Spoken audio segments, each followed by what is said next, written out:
Film Review, Belfast, 2022. One of the most anticipated films of 2022 for this review was Kenneth Branagh's evocation of his hometown, Belfast. Branagh grew up in a predominantly loyalist area of North Belfast just as the Troubles were beginning to take off. Your reviewer lived on a vast housing estate a few miles north of his area. How, I wondered, would his recollections tally with mine? What would audiences in Great Britain and abroad think? A film that packs a real emotional punch. Branagh's alter ego is 9-year-old Buddy. He lives in a tightly knit area where everybody knows everyone else when out of the blue, a violent mob comes into the area, attacking the homes of Catholic neighbors, rioting and erecting barricades.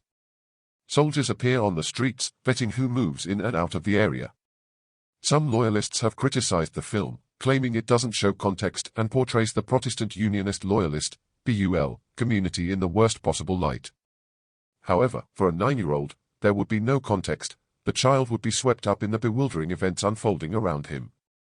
Jude Hill, the young actor who plays the part of Buddy, brings out this sense of innocent confusion, bewilderment and grief magnificently. Branagh's decision to film most of the 1969 action in black and white really pays off. I was 11 then and all my recollections of that time are in black and white. Color television sets didn't really take off until the late 70s. So much of this film resonated with me as I was only a couple of years older than Buddy at the time. Buddy's interest in the Apollo space program, his Thunderbirds International Rescue uniform, and the old route numbers on the buses.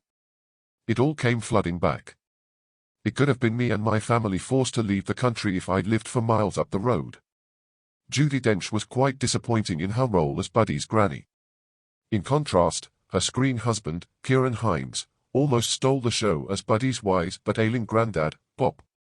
This film packs a real emotional punch. It left me shedding a few tears for those who had to leave, those left behind whose lives have been screwed up forever and for those who died.